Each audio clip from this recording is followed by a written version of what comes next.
प्रधानमंत्री नरेंद्र मोदी ने उत्तर प्रदेश में करीब 42,000 करोड़ रुपए की विकास परियोजनाओं का किया लोकार्पण और शिलान्यास।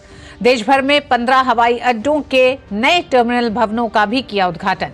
आजमगढ़ में एक जनसभा को किया संबोधित, कहा 2019 में हुई घोषणाओं को देश ने पूरा होते देखा।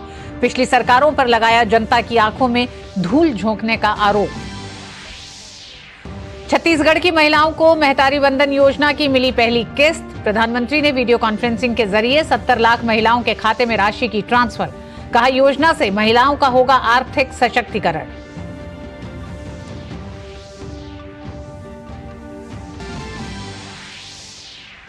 भारत ने ईएफटीए ग्रुप के साथ किया व्यापारिक समझौता। समझौते के बाद भारत और ईएफटीए में शामिल 4 देश। केंद्रीय वाणिज्य मंत्री पीयूष गोयल ने कहा, ईएफटीए देशों को हर संभव सहायता देगा भारत। प्रधानमंत्री ने समझौते पर जताई खुशी।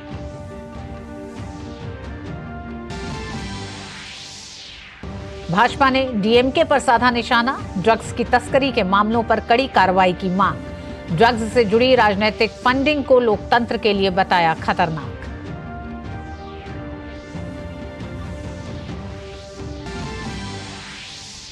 संदेश खाली मामले के मुख्य आरोपी पूर्व टीएमसी नेता शाहजहां शेख को 4 दिन की सीबीआई हिरासत में भेजा गया।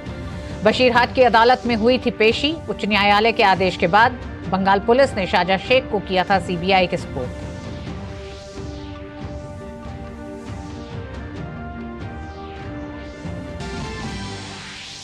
और बैडमिंटन में फ्रेंच ओपन के खिताबी मुकाबले में आज सात्विक चिराग की जोड़ी का चीनी ताइपे की जोड़ी से होगा सामना। इस सत्र में लगातार तीसरे फाइनल में खिताब की तलाश में उतरेगी भारतीय जोड़ी।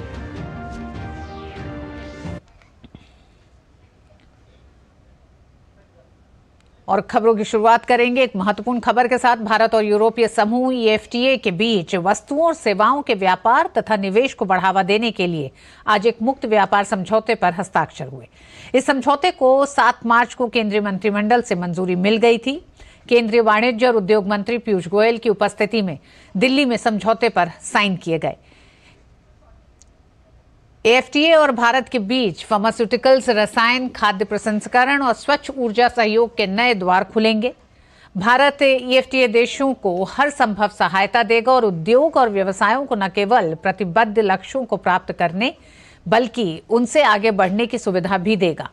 यूरोपीय मुक्त व्यापार संघ के 4 सदस्य आइसलैंड, लिechtenstein, नॉर्वे और स्विट्जरलैंड हैं। समझौते को आधिकारिक तौर पर व्यापार और आर्थिक साझेदारी समझौता कहा गया। इस मौके पर केंद्रीय मंत्री पीयूष गोयल ने कहा कि पहली बार इतिहास में ईएफटीए देशों द्वारा भारत में $100 अरब का निवेश किया जाएगा।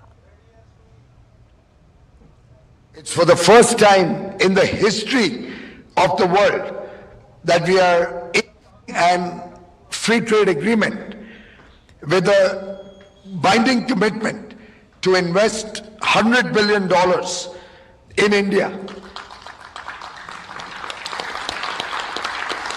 from the EFTA countries on the back of the solid foundation that has been laid in India with strong macroeconomic fundamentals, a big opportunities for businesses from the pharma sector, from medical devices, food, R&D,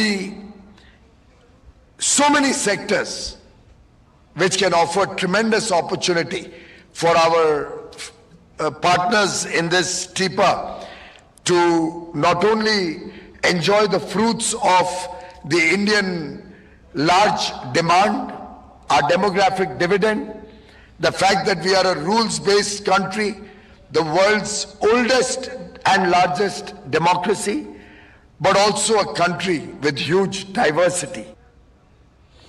Bharat ने इफ्टा group के साथ किया व्यापारिक समझौते पर प्रधानमंत्री नरेंद्र मोदी ने खुशी जताई है। पीएम ने कहा कि आज के दिन भारत और ईएफटीए ग्रुप देशों के बीच संबंधों में एक महत्वपूर्ण मोड़ की शुरुआत हुई है।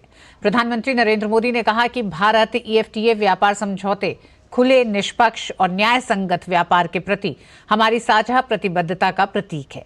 पीएम मोदी ने कहा कि डिजिटल व्यापार, बैंकिंग और वित्तीय सेवाओं और फार्मा जैसे कई क्षेत्रों में नवाचार, अनुसंधान और विकास में ईएफटीए देशों का वैश्विक नेतृत्व सहयोग के नए दरवाजे खोलेगा।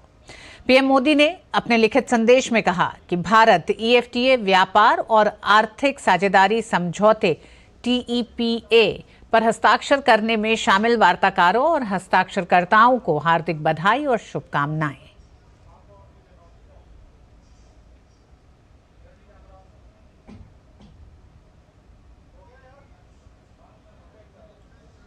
विदेश मंत्री एस जयशंकर ने भारत और ईएफटीए सदस्य देशों के साथ व्यापारिक समझौते पर खुशी जताते हुए इसे एक ऐतिहासिक पल बताया है। उन्होंने सोशल मीडिया प्लेटफॉर्म पर लिखा कि भारत और ईएफटीए सदस्य देशों के बीच समझौता एक बड़ी उपलब्धि। आइसलैंड, लिechtenstein, नॉर्वे और स्विट्जरलैंड के साथ भारत की साझेदारी के लिए यह एक ऐतिहासिक दिन है। यह अंतर्राष्ट्रीय आर्थिक सहयोग को आगे बढ़ाने की दिशा में एक शानदार कदम है। ये समझौता नई दिशा में अंतर्राष्ट्रीय आर्थिक सहयोग को बढ़ाने का एक प्रतिबद्ध उदाहरण पेश करता है। इस कदम के लिए मेरे सहकर्मी पीयूष गोयल को बधाई।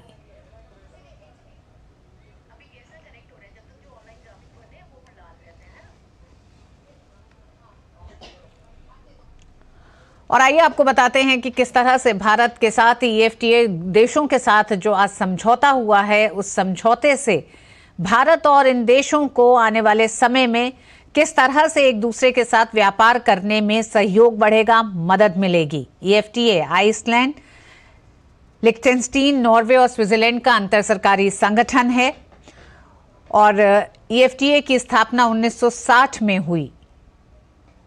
एक लंबे समय से भारत के साथ इन देशों का फ्री ट्रेड एग्रीमेंट को लेकर बातचीत जारी थी। मुक्त व्यापार और आर्थिक एकीकरण को बढ़ावा देने के लिए ईएफटीए की स्थापना हुई थी। ईएफटीए देश यूरोपीय संघ का हिस्सा नहीं है,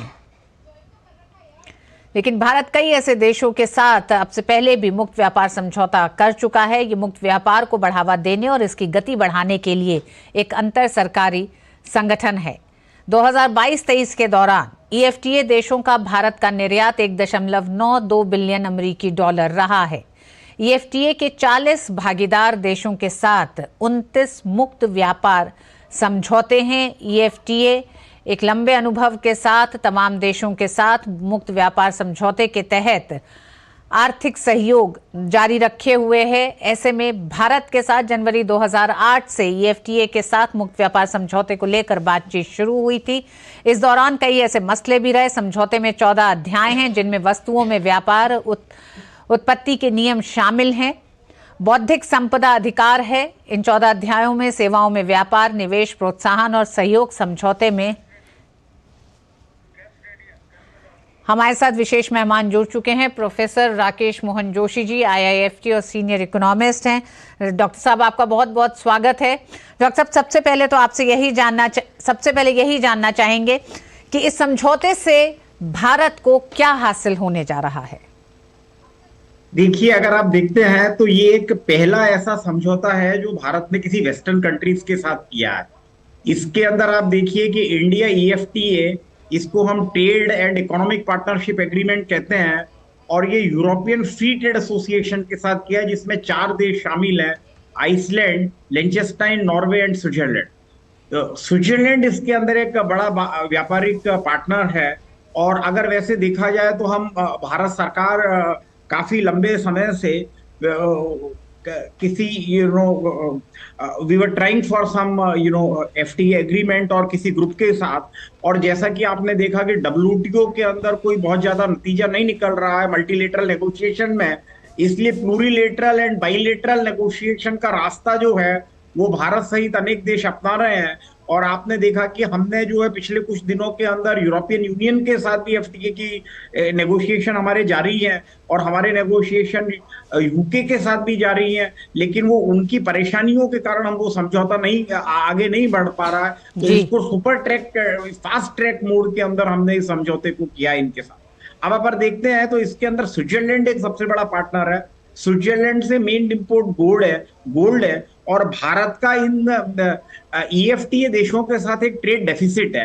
तो आप देखिए कि पहले जो हमारा ट्रेड डेफिसिट जो है वो 21-22 के अंदर 23.7 बिलियन डॉलर था, जो कि कम होके 22-23 में 14-15 बिलियन डॉलर हो गया। तो इसलिए कि गुड्स के साथ साथ इसके अंदर सर्विसेज को शामिल किया गया है और सर्विस के साथ साथ इन्वेस्टमेंट शामिल किया गया है। वो इसके अंदर एक बहुत ही एक अहम चीज है कि किसी एफटीए के अंदर हमने इन्वेस्टमेंट कमिटमेंट शामिल किया है।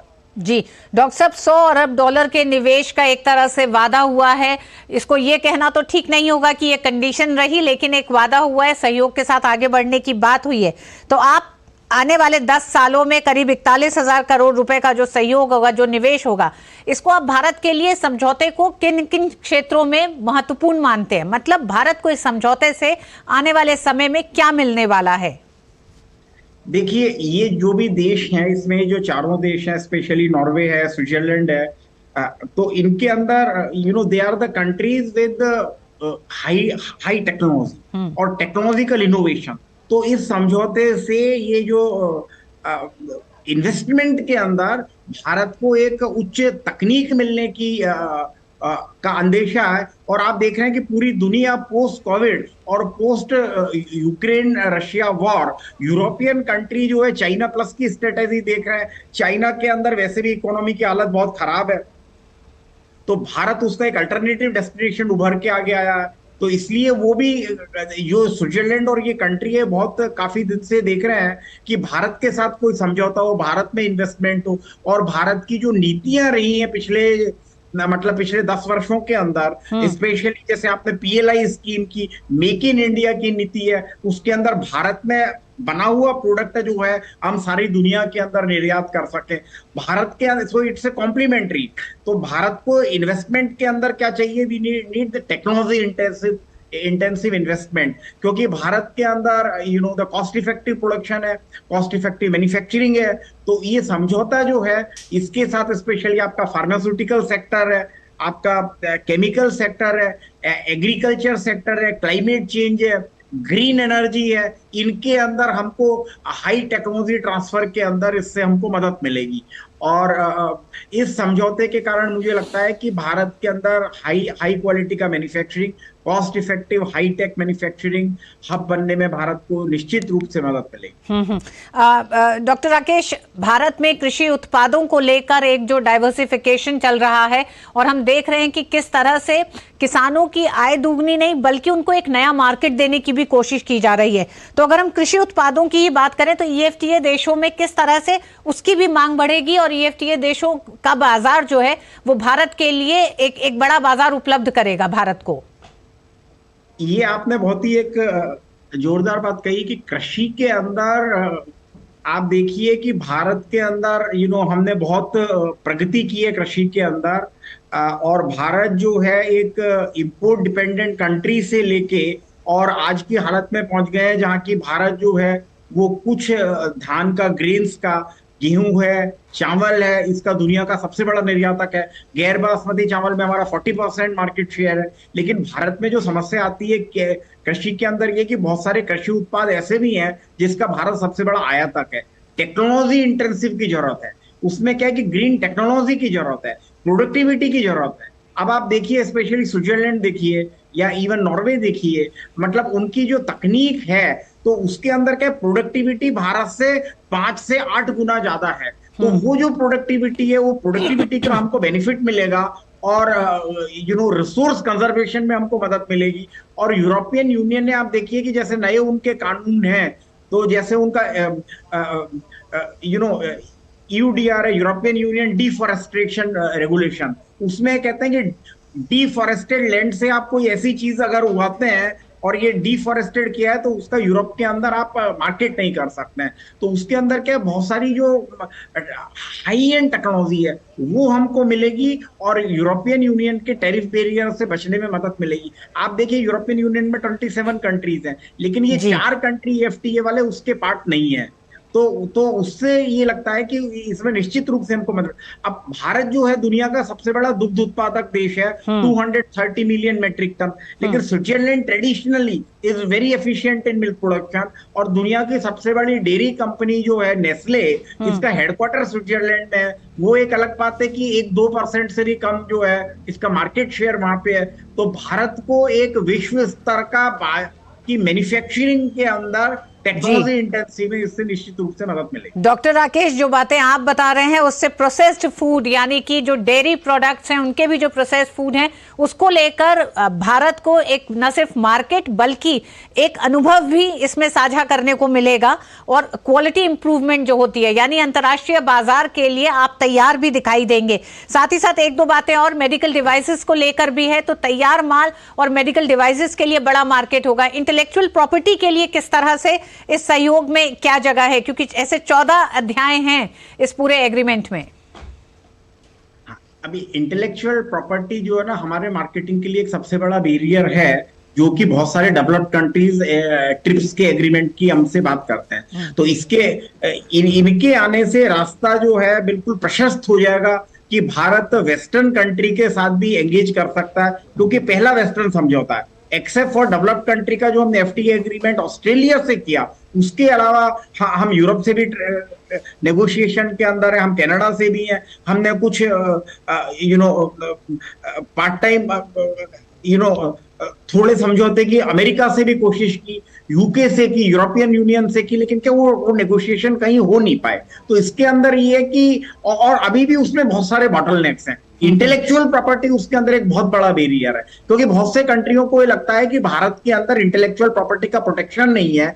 तो स्विट्जरलैंड के और नॉर्वे के आने से हमने ये साबित कर दिया दुनिया के अंदर कि भारत में इंटेलेक्चुअल प्रॉपर्टी उतनी ही सेफ है जितनी कि किसी हाई एंड कंट्री में सेफ है। तो इसका हमको मदद मिलेगा और उनकी टेक्नोलॉजी ट्रांसफर, आप देखिए दो देश, ये देश जिनसे हमारा समझौता हो रहा है, नॉर्वे, स्विट्जरलैंड, ये क्या है कि ऑलमोस्ट करप्शन फ्री कंट्री है।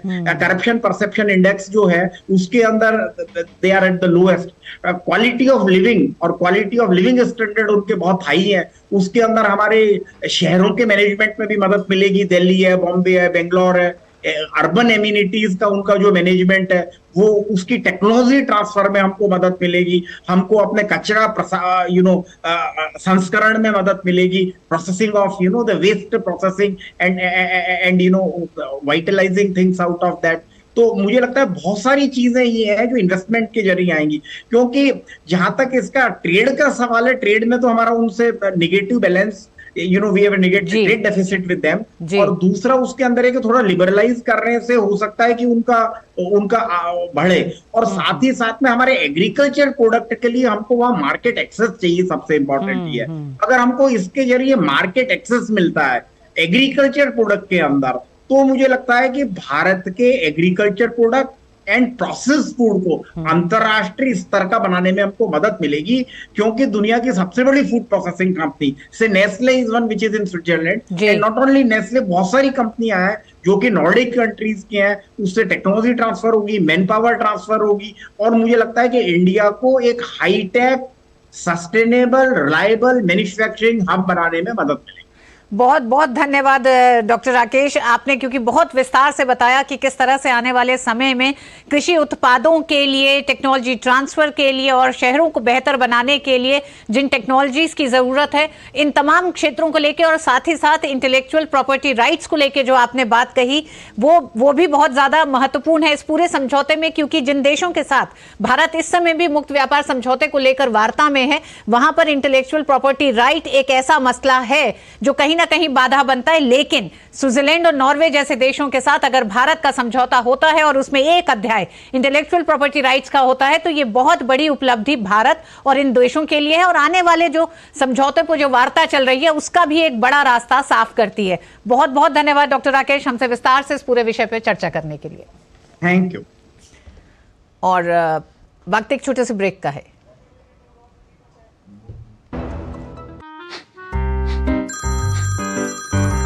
सर, आपका केवाईसी अपडेट करना है, नहीं तो अकाउंट और एटीएम कार्ड ब्लॉक हो जाएगा। सावधान सावधान, 2.5 करोड़ का इनाम मुझे। देखिए, अनजाने कॉल्स, फर्जी ईमेल्स, लिंक्स और जाली ऐप से अपना पिन, ओटीपी, पासवर्ड कभी भी किसी के साथ शेयर न करें। आप रहेंगे सावधान तो नहीं होगा नुकसान।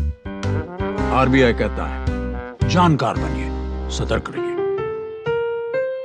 So seguro the automobile, the policy बाजार व अहेरो मच दिनेरो। समझ में आया? मैंने कितनी बार हिंदी में समझाया कि पॉलिसी बाजार से कंपेयर करके कार इंश्योरेंस पे 8,000 रुपए तक बचा सकते हो, पर कुछ लोगों को अभी तक समझ नहीं आया, तो मैंने सोचा स्पेनिश में समझा दूं। Adios amigos. मोदी सरकार की गारंटी, कोई नहीं रहेगा भूखा। हर महीने 80 करोड़ लोगों को मिल रहा है मुफ्त राशन। हमारा संकल्प विकसित भारत।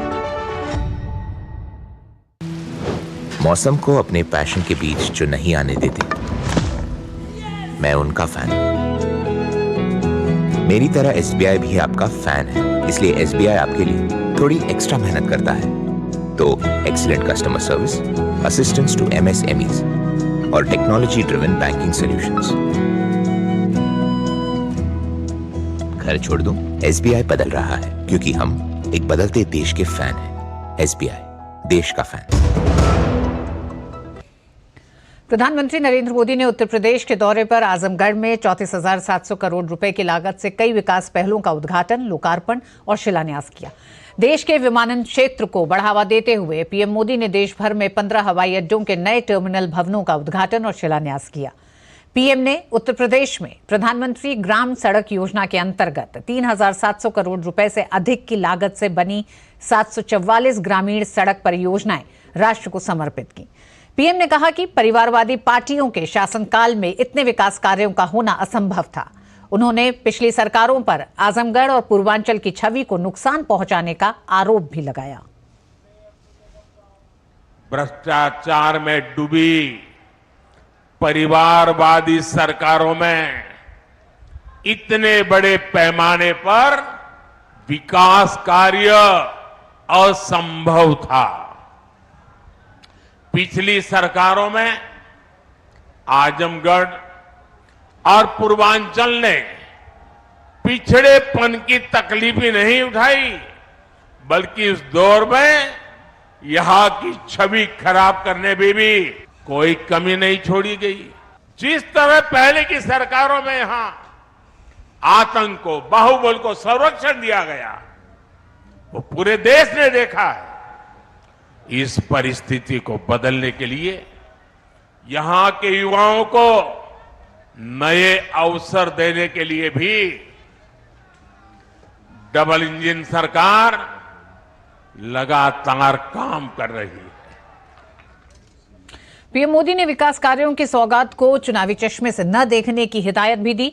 पीएम ने कहा कि पिछली सरकारें चुनाव के समय सिर्फ घोषणाएं करती थीं।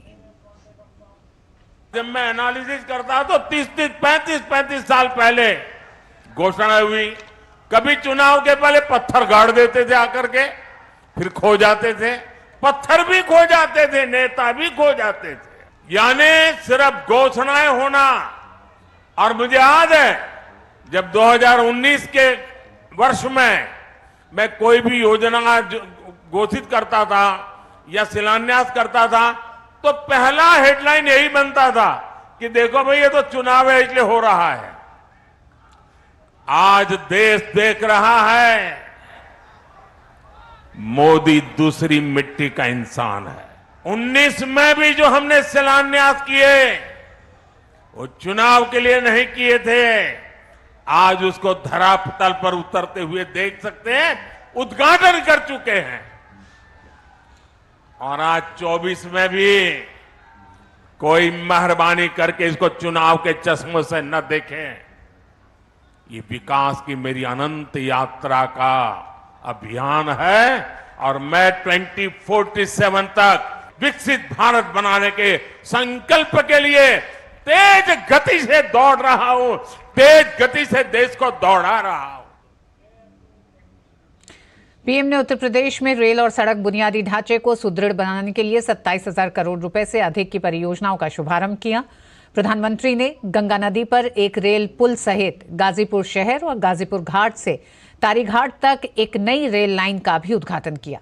उन्होंने गाजीपुर सिटी तारीघाट दिलदार नगर जंक्शन के बीच MEMU ट्रेन सेवा को भी हरी झंडी दिखाई। प्रधानमंत्री नरेंद्र मोदी ने कार्यक्रम में शामिल होने से पहले विकास परियोजनाओं से जुड़ी एक प्रदर्शनी का अवलोकन किया।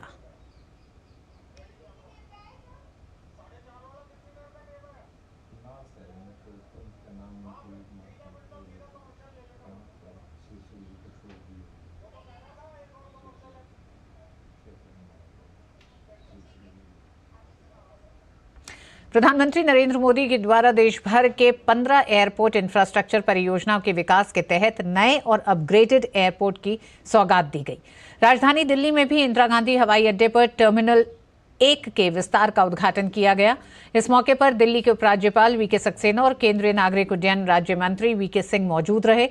टर्मिनल 1 का विस्तार करके अब उसको 2,06,950 स्क्वायर मीटर कर दिया गया है। वहीं इस विस्तार के बाद अब एयरपोर्ट पर पैसेंजर्स की संख्या में भी दोगुनी बढ़ोतरी होगी। प्रधानमंत्री नरेंद्र मोदी ने वर्चुअली इस टर्मिनल का उद्घाटन किया। इस कार्यक्रम में प्रधानमंत्री नरेंद्र मोदी ने 15 एयरपोर्ट की सौगात दी देश को, जिनमें कुछ नए और कुछ को अपग्रेड किया गया। हम लोगों ने आज दिल्ली एयरपोर्ट का टर्मिनल 1 का एक्सपेंडेड जो टर्मिनल 1 है उसका इनॉग्रेशन देखा। इसके बाद हमारी ओवरऑल कैपेसिटी जो दिल्ली एयरपोर्ट की है वो 10 करोड़ पैसेंजर्स से ज़्यादा की हो जाएगी साल में। तो हम दुनिया के टॉप 5 एयरपोर्ट्स की लिस्ट में आ जाएंगे जो कि जिनके पास 100 मिलियन से ज़्यादा कैपेसिटी है।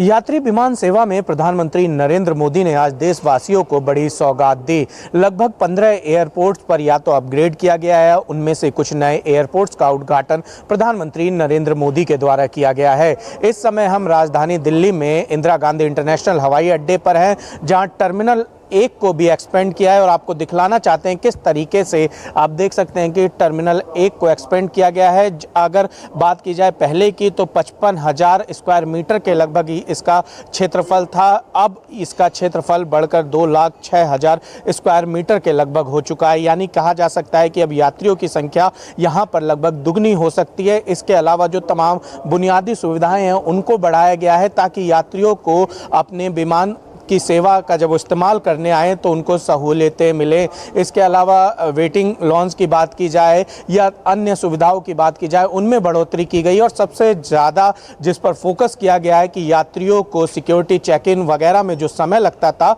वो अब कम से कम हो सके। कुल मिलाकर यात्रियों की सेवाओं के लिए इंदिरा गांधी इंटरनेशनल एयरपोर्ट पर अब टर्मिनल 1 भी पूरी तरीके से तैयार हो चुका है, जिसके चलते अब यहाँ पर यात्रियों की संख्या भी दुगनी होने की संभावनाएं जताई जा रही हैं। कैमरा पर्सन मोंटी कुमार सिंह के साथ Nishant Rai, DD news, Delhi. Narcotics control bureau ने भारत, ऑस्ट्रेलिया, न्यूजीलैंड के बीच नशीले पदार्थों की तस्करी के मुख्य सरगना जाफर सादिक को गिरफ्तार किया है। मामले में भाजपा ने डीएमके पर हमला बोला है। बीजेपी राष्ट्रीय महिला मोर्चा के अध्यक्ष वांती श्रीनिवासन ने कहा है कि तमिलनाडु भारतीय जनता पार्टी इस पर कार्रवाई की मांग कर चुकी है। गौरतलब है कि ड्रग तस्करी के मामले में पकड़ा गया व्यक्ति डीएमके का ऑफिस बेयरर है। The shocking issue here, how a person who is involved in this drug trafficking, it is not only the first time. It seems that in 2013 also the same person has been accused of a same kind of a case, drug case. And in 2019 also in Mumbai, there was a case which is this accused person is involved in this. The very same person who has been appointed as an office bearer in the ruling DMK. पश्चिम बंगाल में इंडी गठबंधन को झटका देते हुए तृणमूल कांग्रेस ने आज लोकसभा चुनाव के लिए पश्चिम बंगाल में अपने उम्मीदवारों की लिस्ट जारी कर दी है। टीएमसी ने सभी 42 सीटों पर उम्मीदवारों के नाम घोषित कर दिए हैं। सीएम ममता के भतीजे और अभिषेक बैनर्जी ने उम्मीदवारों के नामों का ऐलान किया। लिस्ट की घोषणा के साथ ही ये बात स्पष्ट हो चुकी है कि पश्चिम बंगाल में ममता ने गठबंधन के लिए कोई गुंजाइश नहीं छोड़ी है। वहीं बोहिरागोतो का नारा बुलंद करने वाली टीएमसी ने बाहरी उम्मीदवारों, जिनमें आसनसोल से शत्रुघ्न सिन्हा और बर्धमान दुर्गापुर से पूर्व क्रिकेटर कीर्ति आजाद को मैदान में उतारा गया है। वहीं टीएमसी की लिस्ट में पूर्व क्रिकेटर यूसुफ पठान का नाम भी शामिल है। यूसुफ पठान बहरामपुर से चुनाव लड़ेंगे। इसके अलावा संसद में पैसे लेकर सवाल पूछने के मामले में बर्खास्त महुआ मोइत्रा को भी कृष्णानगर से टिकट दिया है। वहीं नुसरत जहां का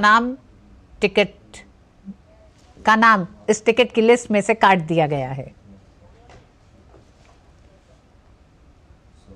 बंगाल में भाजपा की मीडिया प्रभारी किया घोष ने सोशल मीडिया प्लेटफॉर्म एक्स पर टीएमसी पर तंज कसते हुए कहा है कि अभिषेक बैनर्जी खुद बीजेपी नेताओं को बोहिरा गोटा यानी बाहरी कहते हैं, फिर भी उन्होंने यूसुफ पठान, शत्रुघ्न सिन्हा और कीर्ति आजाद को अपना उम्मीदवार बनाया है। ये तो घोर पाखंड है। और इसी के साथ इस बुलेटिन में बस इतना ही। डीडी न्यूज पे खबरें जारी रहेंगी। नमस्कार।